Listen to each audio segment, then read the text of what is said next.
So, what would happen if we didn't access social media when we were around family and friends and resolve conflicts face to face? In this speech, I'm going to talk about the effects of social media on relationships, some personal experiences I have in the workplace about conflict, and how to easily resolve conflict.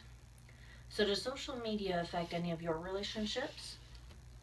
When I was younger, we were not allowed to have cell phones out when we were around family. Recently, however, my dad has decided he is exempt to this. Especially when we're out in public, he brings out his phone and just emails, texts, whatever he feels like he should do. And we all hate it. It becomes like every other people I see out there. They're always on their phone, they never talk when they're around people. I find it kind of crazy. Bentley in 2011 said that Facebook has a page called "I wonder how many relationships Facebook can ruin each year." It has over 100,000 likes on it. The Huffington Post wrote in 2013 about the University of Oxford doing a study between media use and relationship satisfaction. They found that those who communicated and their partners over more social media channels did not experience greater levels of satisfaction. Some even reported decreased levels of satisfaction. That comes to question, do I really know my coworkers? Are they being real with me face to face, or is the real them liking questionable posts, or the real them behind the screens, if you will? The emoticons they send me, are they their true emotions? Or are they just trying to make me feel better? This generation is so into social media that my coworkers didn't even know how to resolve a simple conflict. Most people I know, like them, try to avoid conflict. And according to the conflict in the work environment, conflict will remain and resurface when you least expect it. Siegel and Smith wrote in 2016 that conflicts are an opportunity for growth. When you're able to resolve conflict in a relationship, it actually builds trust.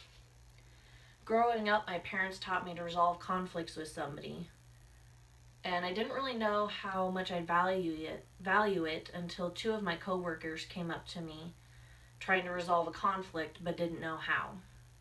I simply told them, "Why don't you just talk to each other?" They both refused. I thought that was very weird, but hey.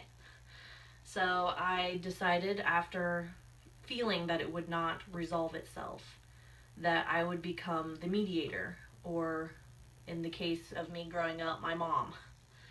So growing up, she would give us some object that we would hold, and that would allow that person to talk. The other person had to just sit there and listen.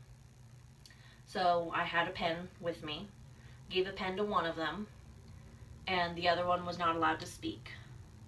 The one started speaking and the other one tried to chime in, and I told them, no, she has the pen, let her speak. She finished speaking. Before I gave the pen to the other girl, I said, you are not allowed to be mean to her. You're not allowed to shout at her. You're allowed to give the opinion that you think. She did. After quite a while, it seemed, we finally resolved the issue, and it came out to be something very simple, very harmless. Now that they know how to solve their own conflict, I'm hoping that it can become a ripple effect. I helped them, both of them. Hopefully they can help two more down the future.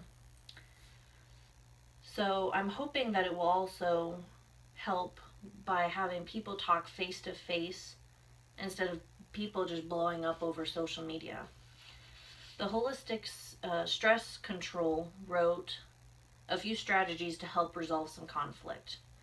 They wrote, when angry, separate yourself from the situation and take time to cool out.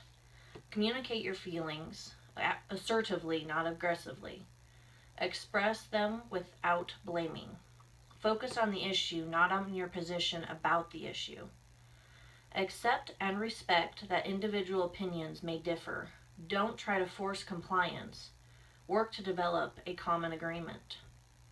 Listen without interrupting. Ask for feedback if needed to assure and clear understanding of the issue. And finally, thank them for listening.